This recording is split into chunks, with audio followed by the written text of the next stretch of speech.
Assalamualaikum warahmatullahi wabarakatuh. Teman-teman, ketemu lagi di Golden Hour di sesi yang kedua hari Minggu. Hari ini 19 Juli 2020 di volume 17 bersama Tasya Nur Medina. Nah ini minggu ini kita akan ngobrol santai, terutama minggu malam dengan sosok ibu-ibu ya. Kita sebutnya dengan millennial mom ya. Saya kenal Tasya ini udah lebih dari 15 tahun mungkin ya, udah lama sekali dan sampai saat ini masih bersaudara, masih berteman, saling memberi semangat begitu. Dan saat ini Tasya Nur Medina adalah seorang entrepreneur di bidang industri kreatif. Nah, kalau yang mau tahu tips lalu pengen tahu dapat inspirasi banyak terkait bagaimana seorang ibu muda saat ini memanage waktunya, terutama di masa pandemi ini, punya keluarga, punya bisnis, lalu punya hal-hal lain yang diurusin dan tetap stay on track. Nah, mungkin kita bisa dapat insight dari Tasya pada malam hari ini ya. Sebentar lagi kita akan ketemuan sama Tasya lagi on the way.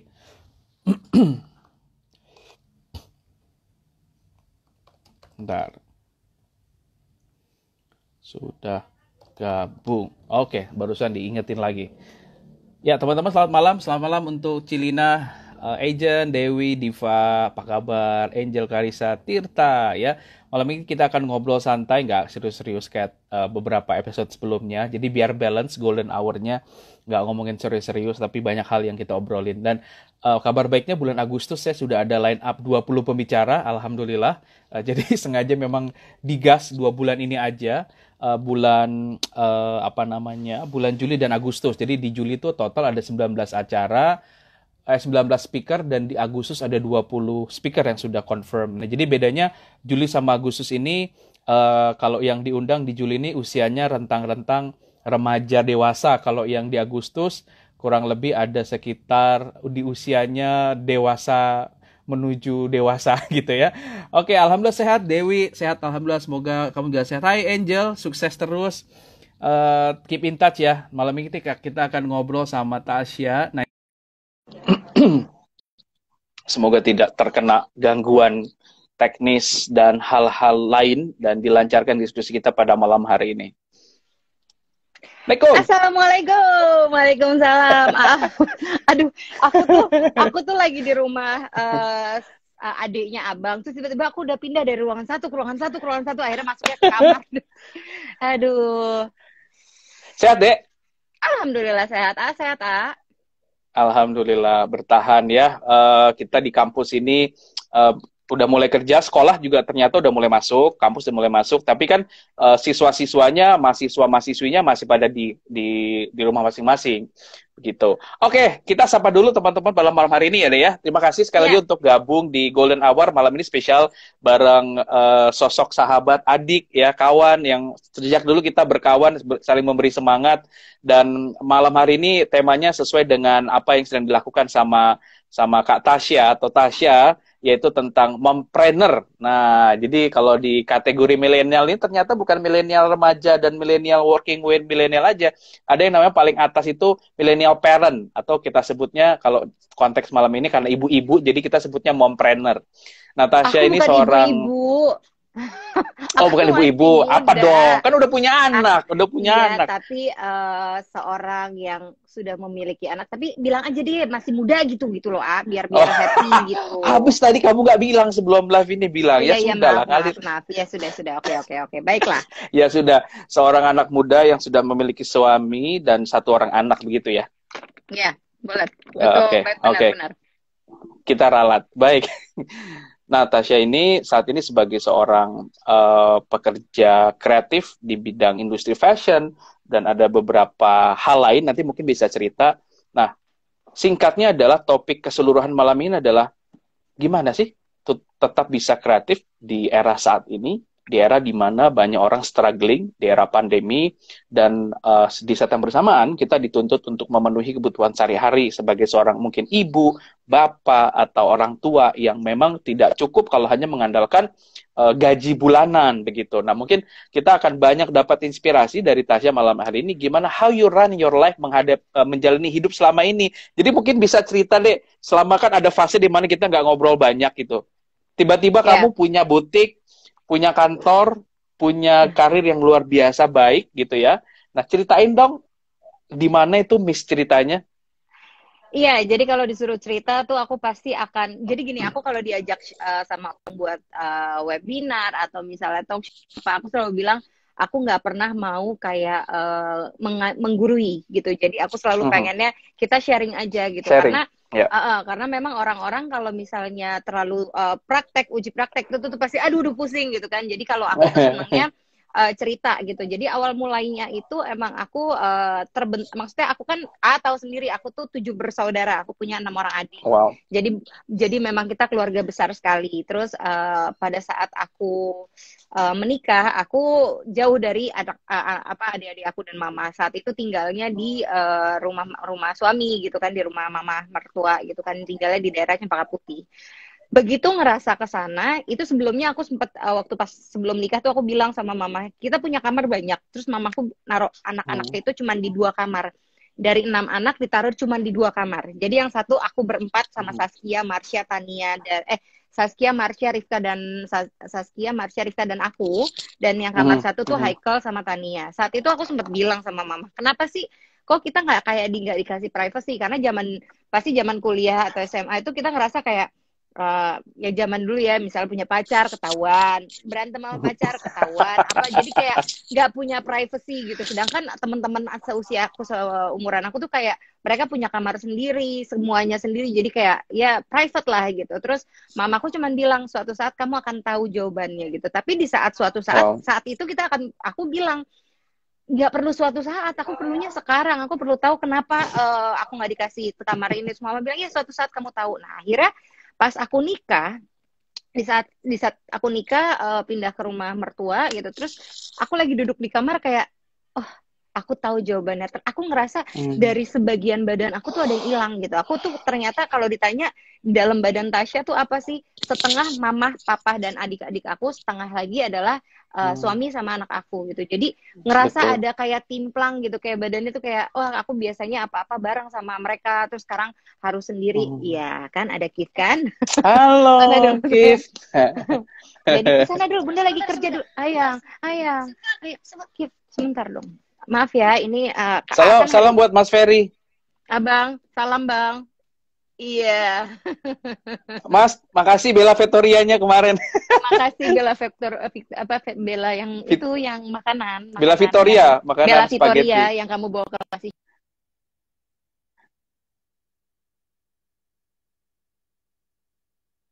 Yang ya, ini muter-muter sinyalnya. Sepertinya sinyalnya terganggu.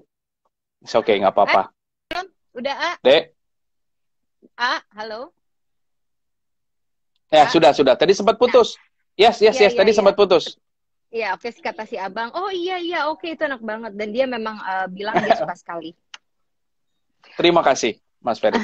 Oke, aku lanjutin. Jadi aku ngerasa ada yang hilang tuh, setengah badan aku tuh kayak, ternyata apa yang mama aku bilang, kok aku baru kejadian tuh berasa tuh begitu aku nikah gitu. Terus aku tuh termasuk anak mama banget gitu. Jadi kayak ada masalah apapun sama mama, aku orang yang paling berani sama mama. Kayak agak berantem itu aku berani, tapi mamaku ada apa-apa, aku orang pertama yang misalnya mamaku lahiran zaman dulu, aku kan pasti akan ada di kamar lahiran dari hari mama datang sampai mama pulang tuh aku yang nggak bisa ninggalin gitu. Jadi emang sedekat itu sama mama gitu. Sampai satu ketika Saskia bilang, Kak, bikin usaha yuk supaya kamu kalau keluar rumah, misalnya pas dari tempat abang, kamu tuh nggak selalu bilang mau ke tempat mama terus. Kayaknya kan nggak enak ya, maksudnya udah nikah kok apa-apa mama gitu. Yang anak-anak yang berisik dulu dong. Tunggu sebentar. Yang sana dulu dong sayang. Iya sayang, kenapa nak? Bunda kerja dulu sebentar. Inilah fenomena milenial mom, nggak apa-apa, dinikmati aja. Halo Kif. Iya, apa nak? Keren cat rambutnya. Ayo sama-sama. Gimana cara supaya rambut Apa? punya kuning-kuning gitu? Apa? Nintendo Witch. Ada tuh di meja makan di kertas yang hitam. Rambut anak like Akif sama aku juga sama. Lanjut, Oke, aku lanjut. lanjut lagi. Ntar. Tadi udah sampai mana? Ntar sampai mana ya tadi? Keluar rumah, bisnis Saskia minta Oke, kalau keluar rumah iya Saskia supaya bilang, nggak oke. iya.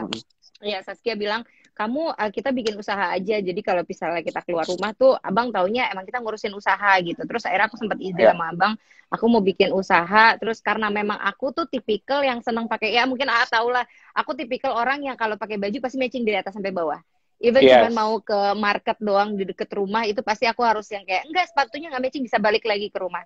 Nah karena Saskia juga, aku dua kepribadian yang berbeda sama Saskia. Saskia tuh kalau pakai baju tuh Ya. sesantai itu. Nah aku yang sangat ini, makanya Saskia bilang, Kak, kita bikin ini yuk, bikin usaha baju, clothing line atau apa, yang penting kita bikin usaha aja dulu. Nah ternyata di Itu luar tahun berapa? ekspektasi, Saskia ngajakin tahun berapa waktu itu? 8 tahun yang lalu. 8 Oh, tahun yang 8 lalu tahun itu lalu. siapa Oke. ya? 8 tahun yang lalu. 2012. Ya, awalnya juga namanya masih Zaskia Meka Shop gitu, Zaskia Meka. Tapi ternyata begitu kita jalanin selama setahun, aku memulai itu dari nol. Jadi kayak semua aku milih bahan tuh datang ke toko kain sendiri, yang bawa bahan di mobil cuman berdua sama Saskia, terus dibawa lagi ke tukang jahit, terus yang setiap hari barang-barang berkarung-karung baju itu ditaruh di drop rumah mertua aku, terus tiap hari kayak misalnya tiap pagi Wow. aku abis kebetulan kan si Kif kan dari kecil tuh emang udah susunya kan susu formula gitu kan. Jadi aku tuh yang memang harus menyiapkan susunya. Jadi begitu dia udah minum susu tiap pagi, aku pasti nitipin sama mertua. Aku langsung bawa Baik. semua paket itu tuh sendiri gitu naik. Zaman dulu belum Wow. ada Gojek, Grab tuh belum ada. Jadi aku pakai tetangga gitu kan. Jadi aku bawa naik motor banyak-banyaknya paket, kirimin sendiri, dan itu aku jalanin selama 1 tahun gitu kan, sampai akhirnya Insya Allah. di luar ekspektasi banget. Kalau boleh jujur, aku modal awal sama Saskia saat itu cuma 7 juta untuk memulai bisnis ini sampai sekarang Wow. berjalan.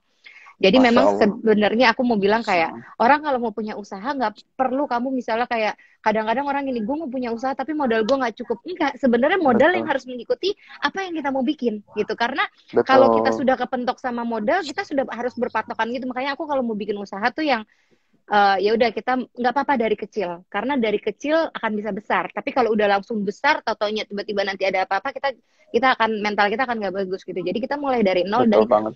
benar, jadi kayak aku memulai itu kayak istilahnya bawa paket sendiri, terus sampai akhirnya jalan selama 1 tahun. Ternyata aku bilang kita bisa nih punya butik, sewa butik, tapi di sana menjadi kayak office girl-nya iya, beresin butik, jadi sales-nya juga, SPG, jadi packing juga, semua aku rasain sendiri. Istilahnya Sampai kalau detik ini. sekarang tuh CEO, Chief Everything Officer, semua ngerjain apapun, betul. Sampai sekarang, sebenarnya sampai sekarang karena bukannya nggak percaya, tapi karena aku terbiasa. Betul. Maksudnya gini, aku beda mungkin sama pola pikirnya sama orang, karena mungkin ada orang yang bisnis ini benar-benar bisnis jadi harus profesional dan lain-lain. Aku memang profesional, tapi aku tipikal orang yang pada saat ini usaha lagi drop, kayak kondisi kemarin ini kan, kita kan mau kemana susah, mau apa susah.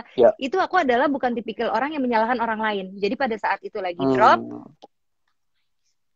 pada saat usaha lagi drop, itu gimana caranya aku pasti ada kesalahan aku. Jadi aku tidak pernah menyalahkan orang yang bekerja, karena buat aku kalau emang sampai ada masalah apa-apa pasti salah kita juga gitu. Jadi aku menganggap semua tim aku itu bukan karyawan, tapi kita as a team.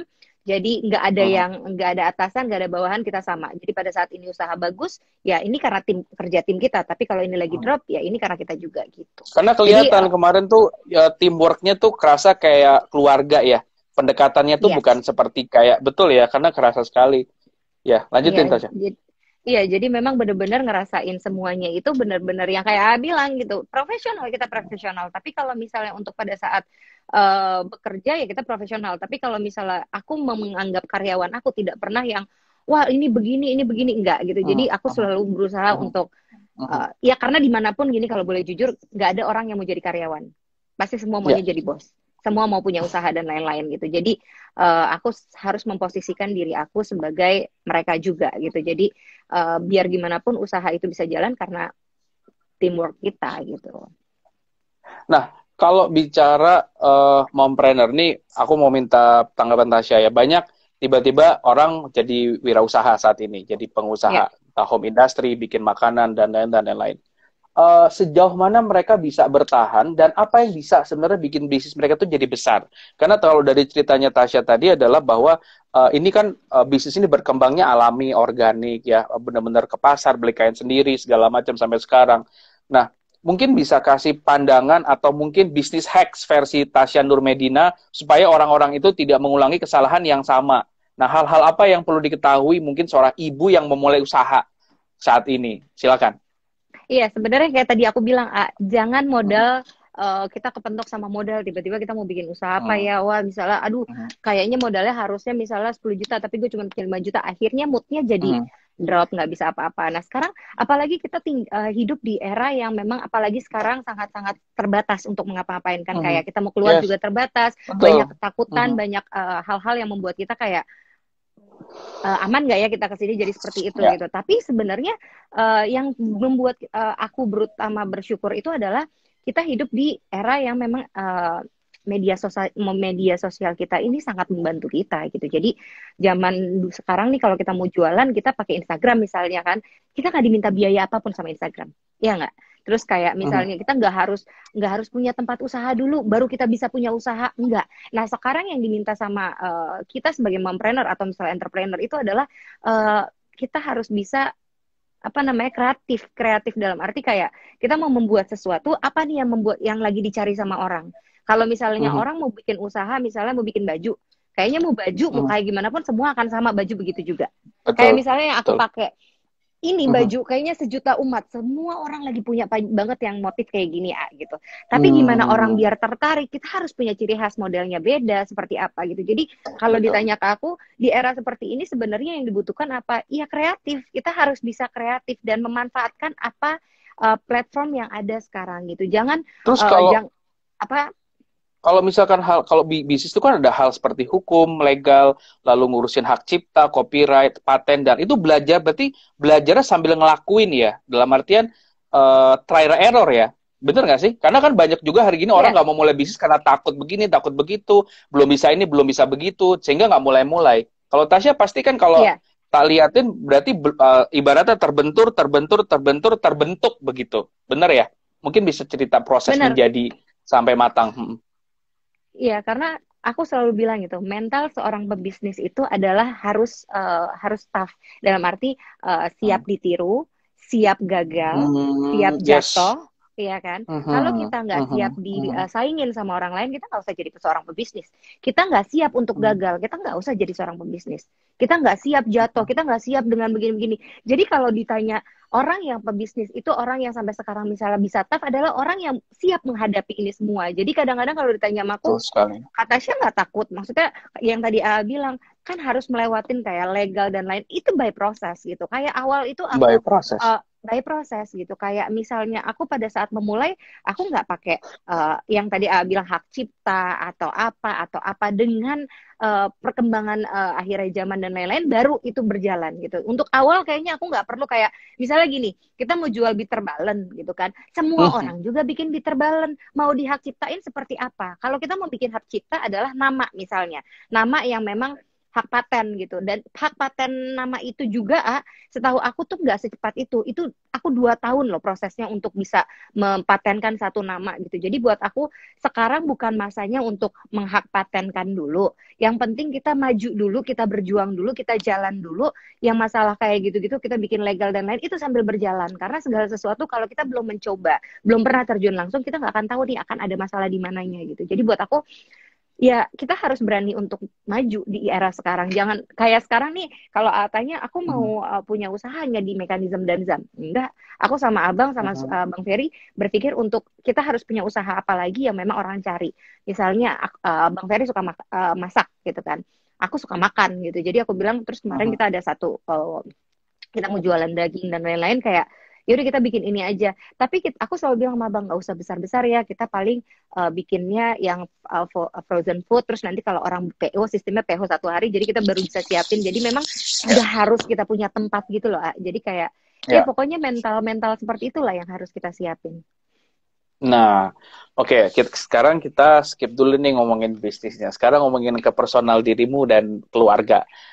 Mas Ferry sibuk, kamu sibuk, anak juga punya kegiatan. Lalu hal-hal lain, ngurusin sosmed, ngurusin bisnis. Gimana bagi waktunya? Bagi Dan waktu. gimana supaya lebih, apa ya, gini, itu yang pertama. Kedua adalah memanage stres dulu, Dek. Karena tuh kan sekarang kalau ngomongin mental health ya, kesehatan mental tuh, orang kelihatannya tuh happy, sukses ya di depan ini, tapi kenyataannya tuh stres gitu. Nah, kalau kamu tuh gimana sih? Mungkin bisa sharing ke teman-teman. Nah, ini Sebenarnya sebentar, gini. masih muter-muter. Tes, tes. Jelas? Oh, masih muter-muter. Nah, ini udah. Kak, Ya, oke. silakan. Jadi Ya, kalau udah, misalnya silakan. dia, kalau ditanya bagi waktu gini, justru sebenarnya bagi waktunya aku itu pada saat sebelum pandemi, kalau boleh jujur. Karena apa? Sebelum pandemi itu Kif sekolah kan, Kif bener-bener sekolah Mhm, Senin sampai Jumat. Aku kerja mhm, Senin sampai Jumat. Apalagi seorang, maksudnya mhm, aku kerjanya nggak tentu. Pasti Sabtu Minggu kadang-kadang ada ngisi acara talk show atau apa, ya pasti Sabtu Minggu harus mhm. kerja. Apalagi Bang Ferry yang kerjaannya memang syuting. Jadi memang lebih tidak tentu lagi. Nah, Full, kita punya waktu betul. sebenarnya sebelum pandemi. Senin sampai Jumat itu Mhm, adalah misalnya Bunda, maksudnya aku ngantor gitu, Abang juga kerja. Tapi Sabtu Minggu mhm, itu mhm. adalah harinya Kif. Kalaupun kita ada kegiatan, kita Hmm, biasanya melibatkan Kif dengan kegiatan kita supaya Kif tahu kayak misalnya aku misalnya ngisi acara zaman sebelum pandemi ya, misalnya ngisi mhm, acara di salah satu tempat di mana gitu, aku bawa dia gitu. mhm, Buat apa? Supaya dia melihat kayak oh ternyata bundanya tuh memang punya kerjaan seperti ini ya. Terus dia juga mhm. mengetahui lingkup kerjanya seperti apa. Dan kalau misalnya abang syuting di hari Sabtu Minggu, kita bawa Kif juga supaya Kif lihat oh ternyata dedinya cari uang kerja buat Kif nih kerjanya luar biasa seperti apa harus begini walaupun kadang-kadang si Kif kalau lagi dedinya syuting Dedi nggak ada masuk-masuk ke kali kan Dedi nggak akan gini kan nggak akan ini jadi kayak karena memang kita tuh melibatkan Kif untuk di semua kegiatan kita gitu. Justru sebenarnya bagi Oke, waktunya kayak gitu, zaman dulu tuh seperti itu. Nah, kalau sekarang baik. sebenarnya kayaknya lebih banyak waktu. Justru Senin sampai Betul, Jumat kan betul. kerja. Walaupun aku Mhm, kerja, tapi abang juga lebih fleksibel gitu. Kalau aku juga kantornya bisa masuk jam berapa kalau aku misalnya memang menentukan kalau aku menentukan jam 12 deh karena aku bisa biasa pagi sikip dulu kan dia ada mhm. homeschoolingnya untuk Zoom kah atau WhatsApp kah atau apa. Jadi aku biasanya pagi ngurusin dia sampai dia buka Zoom-nya dulu gitu. Habis itu aku tinggal tidur lagi karena kadang-kadang Hmm, waktu aku buat istirahat tuh pagi itu kan. Jadi memang dia aku membiasakan gini seperti halnya dia bekerja maksudnya dia sekolah di sekolah kan dia sendiri apapun ya, melakukannya sama gurunya gitu jangan pada mhm, saat dia zoom maksudnya di rumah gini homeschooling aku harus ada di samping dia nanti dia jadi nggak mandiri untuk bisa melakukan kerjaannya dia sendiri betul, gitu betul. jadi memang pada saat dia lagi sekolah ke sana sayang Daddy oke thank you sayang Wah, that's so bentar ya sweet. iya Good boy. terima kasih dia bilang semoga sukses kata dia Amin. Terima kasih, Nak. Mantap. Iya saya. Iya jadi kayak makanya aku bilang jadi kayak pokoknya pagi aku bantuin dia untuk ngebuka Zoom sampai itunya berjalan lancar. Dia punya waktu jam 8 pagi sampai setengah satu siang, tapi Zoomnya nggak full ya kalau sekarang. Jadi Ya. Mhm, pagi mhm. terus nanti dia ngerjain tugas, nanti pas jam setengah satu dia selesai, biasanya aku baru jalan ke kantor tuh. Nah, abang juga Hmm, kadang-kadang kalau ada tugas-tugas ya bagi-bagi tugas gitu kan. Tugasnya itu ya. kan luar biasa anak sekarang. Bikin video, ya kan, ngupload, bikin Sama ini kayak lebih luar maknya sama bapaknya bikin video, bikin konten, ya sama nggak? sama bahkan sekolahannya dia tuh suruh bikin kayak ini apa namanya dia harus ngebikin lagu tapi misalnya lagunya dia Mhm. pengen bikin lagunya yang udah ada tapi liriknya diganti tentang washing your hand Wow.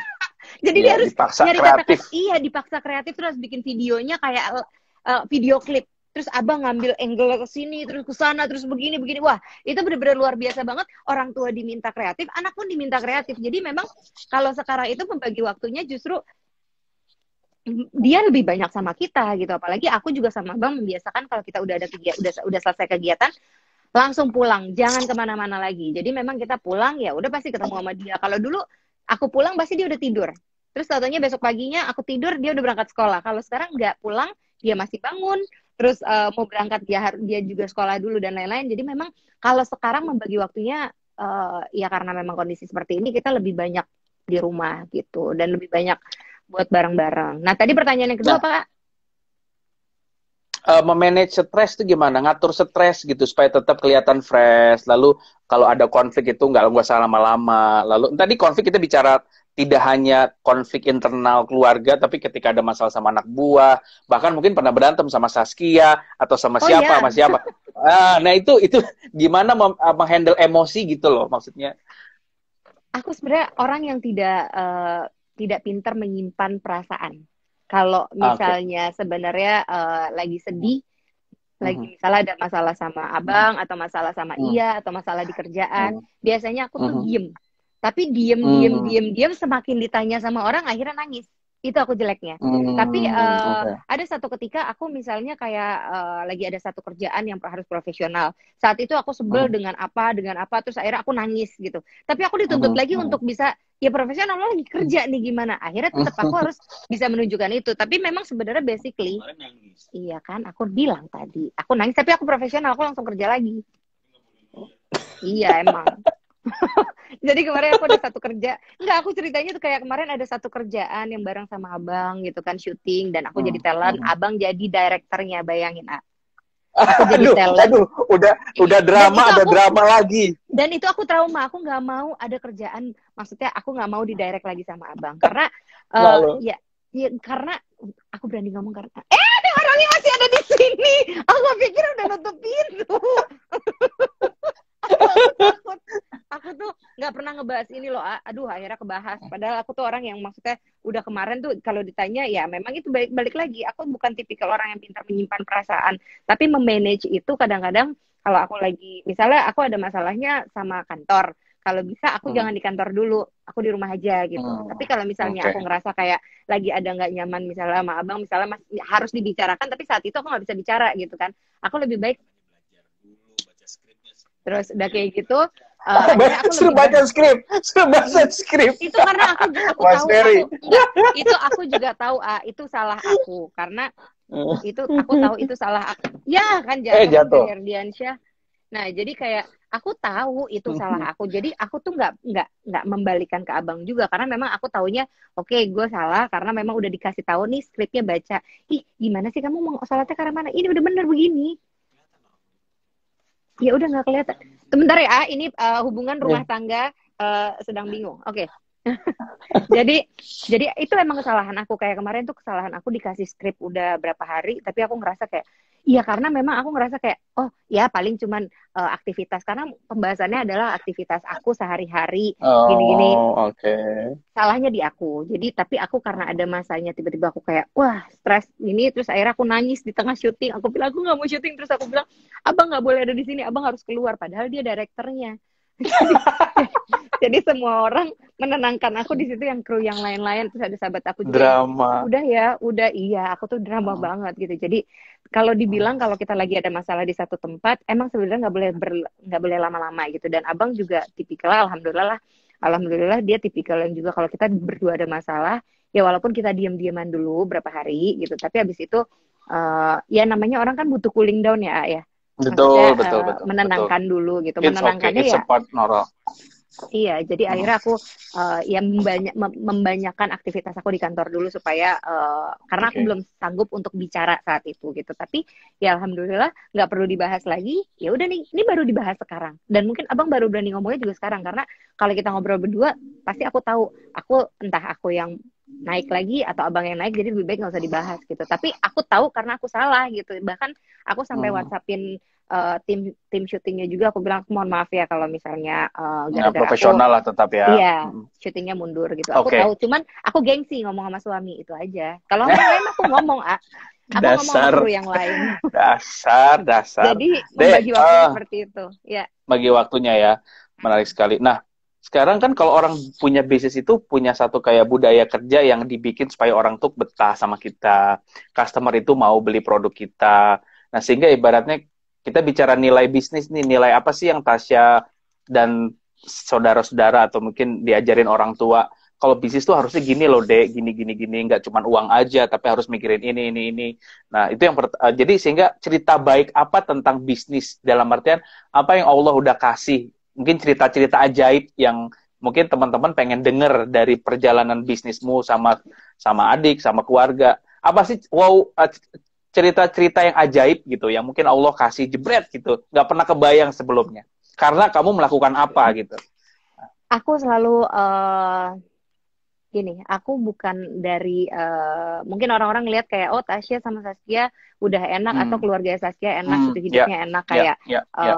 wah, semuanya enak gitu. Padahal Ya. zaman aku kecil, zaman aku SMA itu aku tinggalnya tuh terpisah-pisah. Mama punya 7 anak, tapi 7-7-nya kita tinggalnya entah di mana semuanya di keluarganya Mama, di keluarganya Papa. Karena pada saat itu Mama tidak bisa memberikan satu tempat yang istilahnya rumah untuk kita sampai satu ketika pernah kita aku mungkin kalau tanya aku orang yang selalu sangat berpindah-pindah jadi aku kalau ditanya dulu zaman SMP SD masih aman SMP SMA kuliah aku kalau ditanya alamat aku bingung karena aku nggak punya rumah gitu mama aku nggak punya rumah kita selalu kontrak gitu bahkan kita pernah kontrak di satu rumah yang sekecil itu jadi ada kamar doang jadi semua cuma ada satu kamar itu ke 5 atau 6 mama kayaknya 5 anak mama di situ semuanya terus yang mama cuma punya uang sekian terus kita harus makan pada saat itu ya mama yang penting anak-anak gue dulu yang makan tapi ya gue ntar aja padahal aku tahu pada saat itu mungkin mama lapar gitu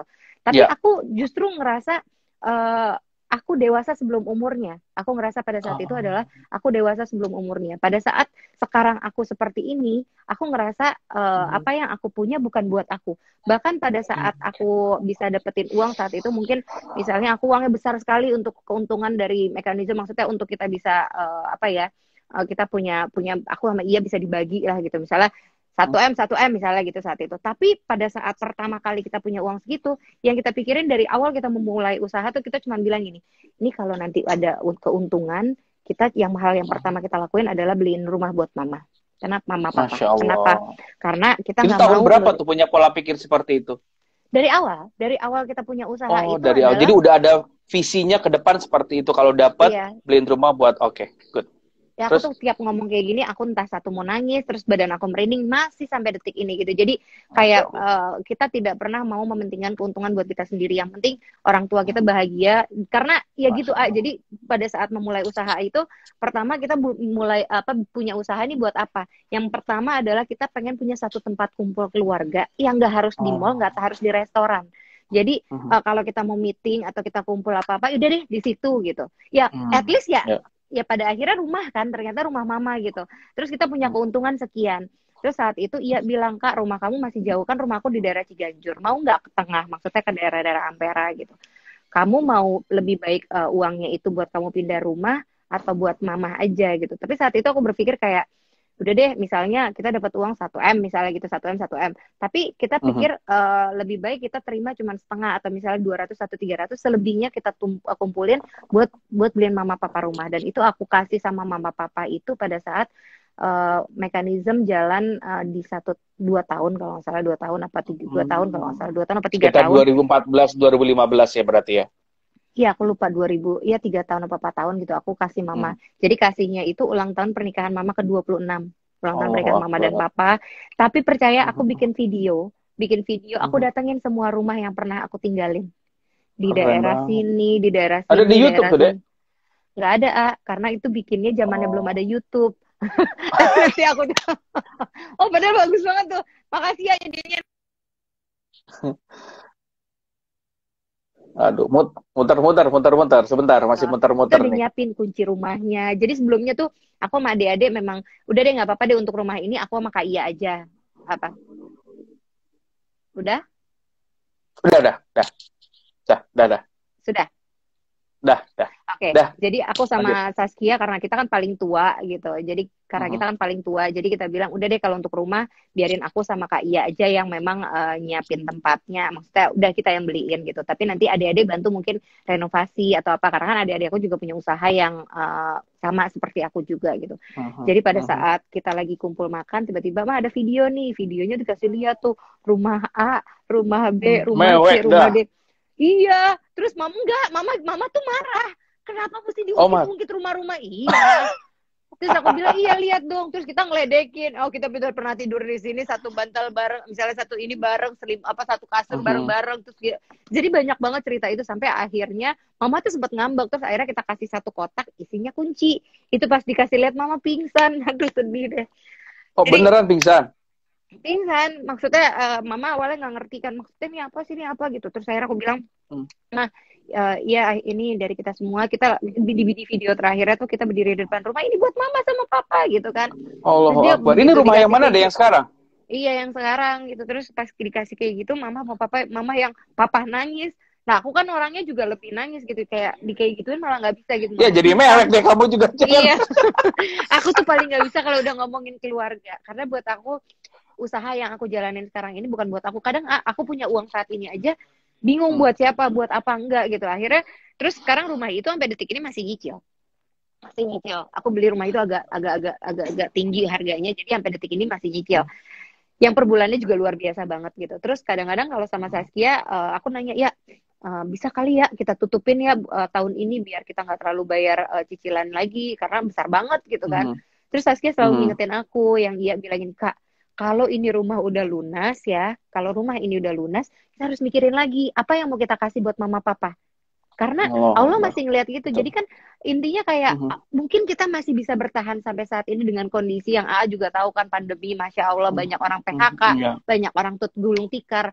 Ya mungkin Allah masih ngelihat kita masih bisa bertahan ini karena salah satunya adalah karena kita masih kasih buat mama papa gitu. Tapi kalau Allahu pada Akbar. saat rumah itu kita stop, berarti kan kayak Allah udah nggak ngeliat lo mau ngasih tahu apa lagi. Jadi aku sama iya selalu Ya, gini, ya. di rumah masih berapa tahun lagi, terus nanti kalau udah selesai harus ngasih apa lagi nih ke mama dan papa gitu. Jadi sampai saat ini yang kita lakukan adalah ya buat buat mereka berdua gitu.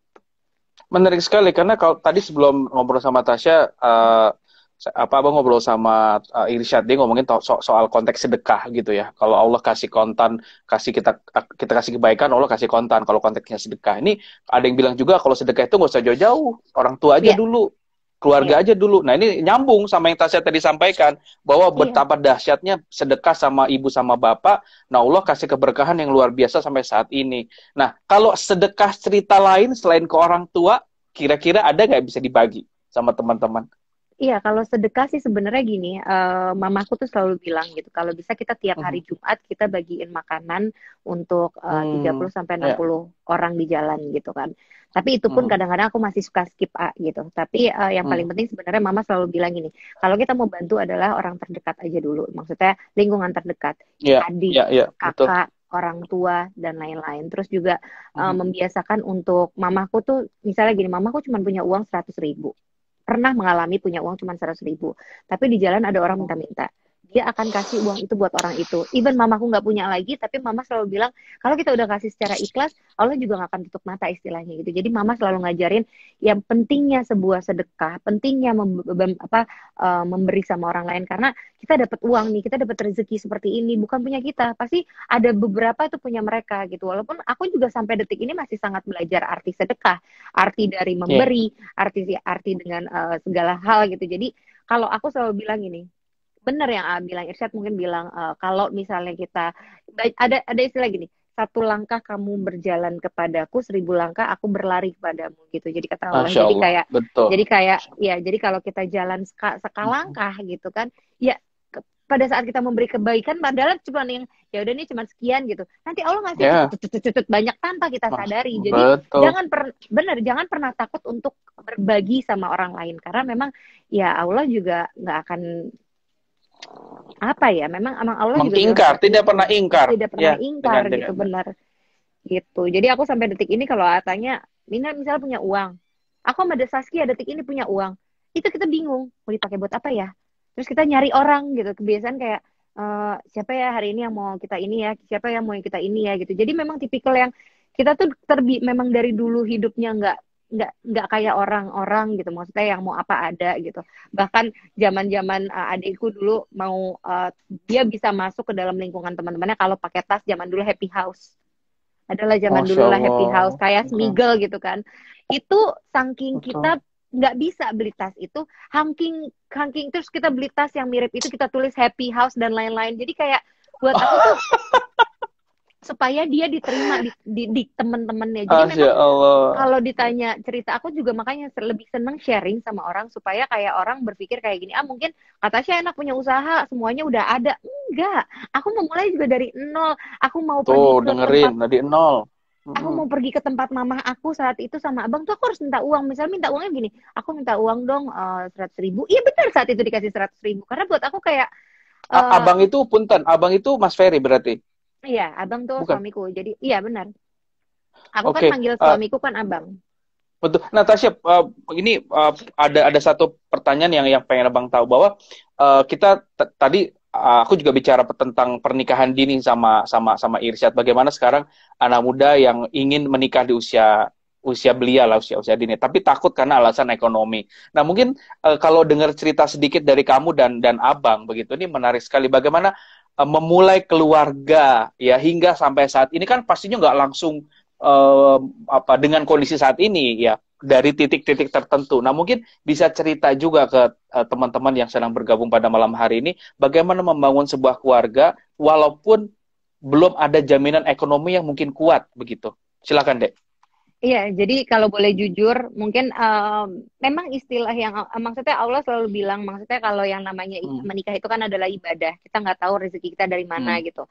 betul. Pada saat aku awal menikah, mungkin orang melihat seorang Ferry Ardiansyah adalah seorang public figure, apapun ada dan lain-lain. Justru kalau Hmm, aku bisa bilang awal menikah justru perjalanan itu dimulai. Yang kita punya uang sangat sulit hmm, sekali. Aku nggak punya kerja.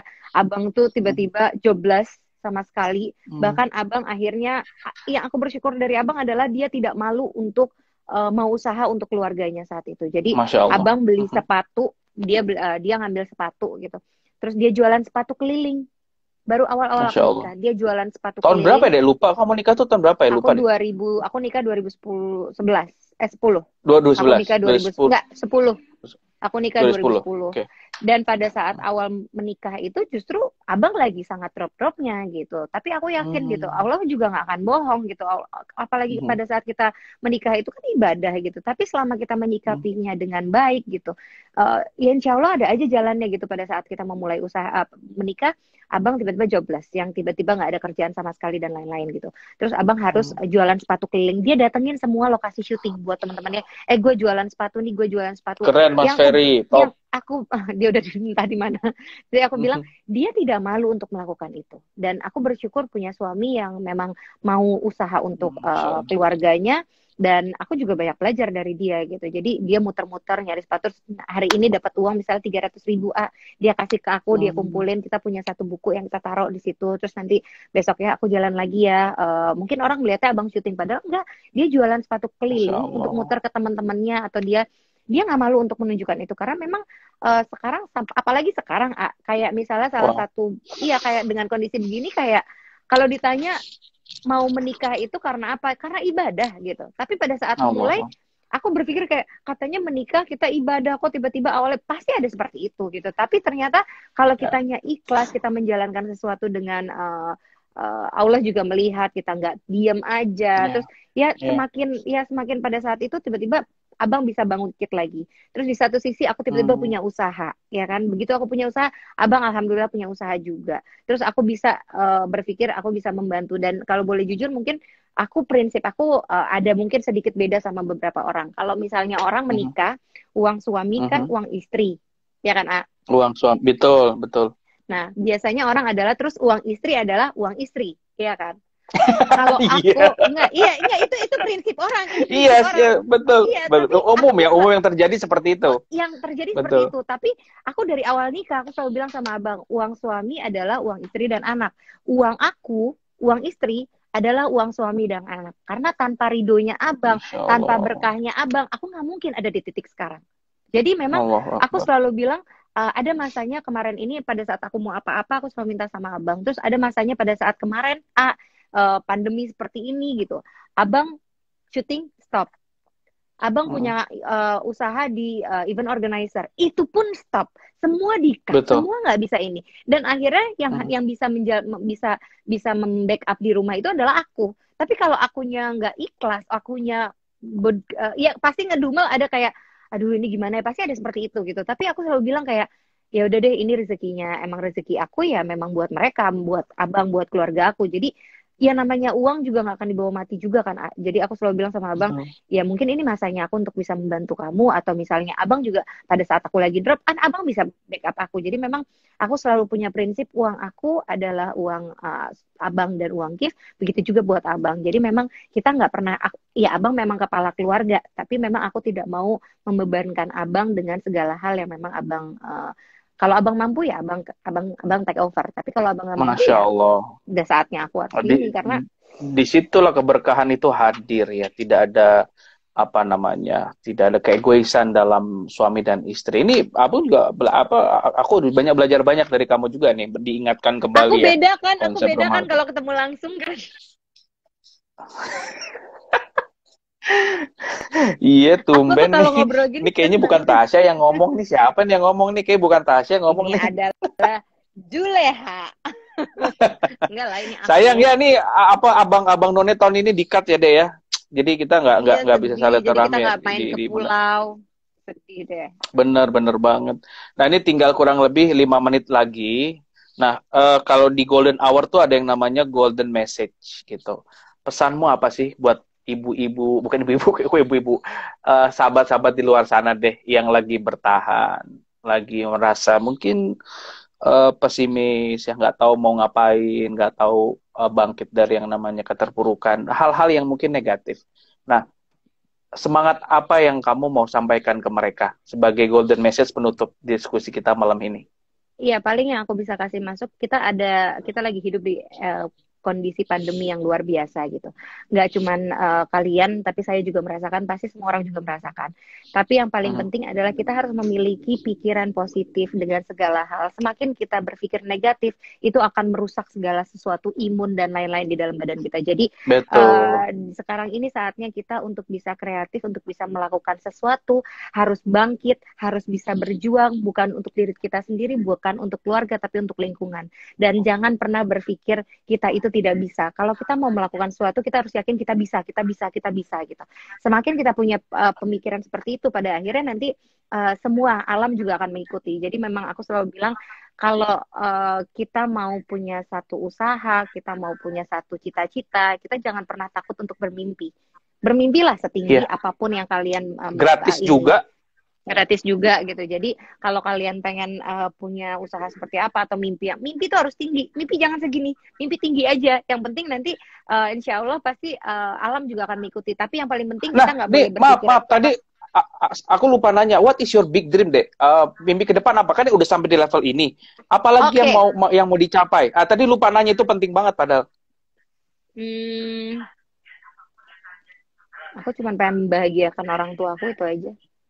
Masya Allah. Itu simple tapi bermakna. Ya, insya Allah. Doain lah, gue juga bisa nyusul. Oh iya, doain. Iya. Salam dari Vita. Salam dari Vita. Oh, waalaikumsalam Vita. Bel Vita. Enggak deh. Bel apa namanya?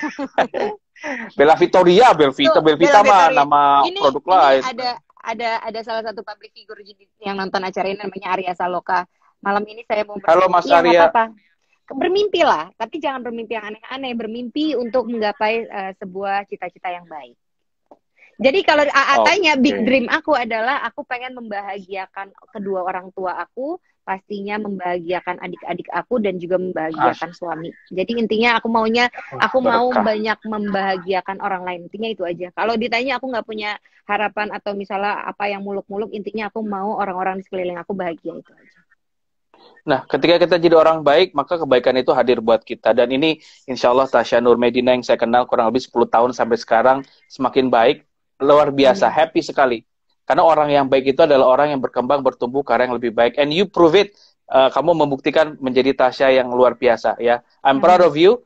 Terima kasih Tasya, tetap berkarya, tetap semangat. Salam hormat buat orang tua, untuk saudara-saudara, untuk Haikal, untuk Saskia, untuk Mas Ferry, untuk Kif, sehat terus dan pasti keep in touch ya. Dek, sehat-sehat ya, Dek. Makasih banyak buat waktunya malam hari ini.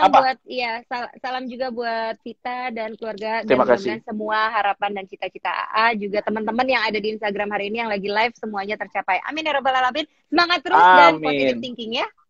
Positive thinking. Assalamualaikum. Makasih ya, Dek. Dadah. Bye.